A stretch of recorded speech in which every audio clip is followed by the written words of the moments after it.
تو پیاری پیاری اسلامی بہنوں اور بھائیوں، آج بات کرتے ہیں عاشوراء کے دن کی کیا اہمیت ہے۔ یہ دن کتنا مبارک اور کتنا اہم دن ہے۔ اسلامی سال کا پہلا مہینہ محرم الحرام اور خاص طور پر اس کی 10 تاریخ عاشوراء کو ہے، اسلامی تاریخ میں خاص اہمیت رکھتا ہے۔ ایک ایسا دن ہے جس میں اتنے بڑے بڑے واقعات ہوتے ہیں، جب پڑھتے ہیں تو عقل حیران ہو جاتی ہے۔ مگر آج اسپیشلی بات کریں گے امام عالی مقام امام عرش مقام امام حسین رضی اللہ تعالیٰ عنہ کی شہادت والے دن یوم عاشوراء کو جو واقعہ ہوا۔ عاشوراء کے دن کے بارے میں نبی پاک صلی اللہ علیہ وآلہ وسلم کا فرمان کیا ہے؟ میرے آقا صلی اللہ علیہ وآلہ وسلم نے خود اس دن کا روزہ رکھا اور صحابہ کرام کو بھی اس دن کا روزہ رکھنے کا حکم ارشاد فرمایا، بلکہ اسلام سے قبل بھی لوگ اس دن کی تعظیم کرتے تھے، ادب و احترام کی وجہ سے اس دن کا روزہ رکھا کرتے تھے۔ ہمیں بھی چاہیے کہ عاشوراء کا روزہ رکھیں۔ اب عاشوراء کے دن ہم نے کیا کیا کام کرنے ہیں، آج یوں سمجھیں کہ عاشوراء کی عبادت کے بارے میں بات کریں گے۔ عاشوراء کا روزہ گناہوں کو مٹا دیتا ہے۔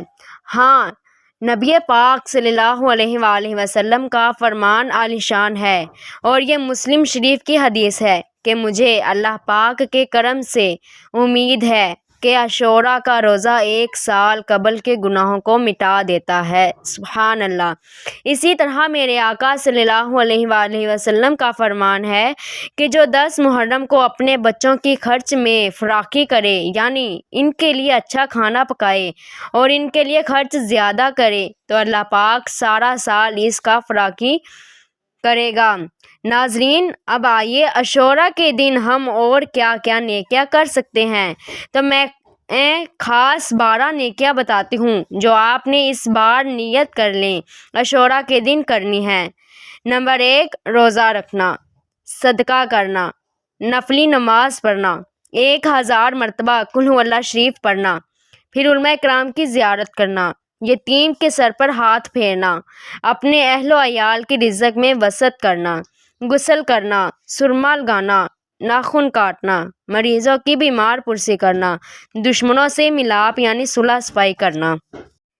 تو یہ 12 نیک کام ہم نے انشاءاللہ عز و جل عاشوراء کے دن کوشش کرتے ہیں، اور شہداء کربلا کو ایصال ثواب بھی کرنا ہے۔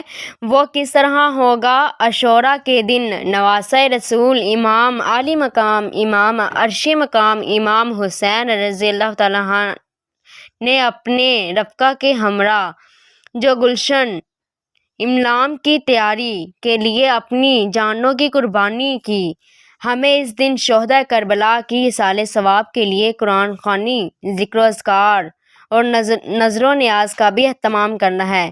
اللہ کریم عاشوراء کے دن کی برکتیں عطا فرمائے اور یہ دن روزے اور خوب عبادتوں میں گزارنے کی توفیق عطا فرمائے، آمین۔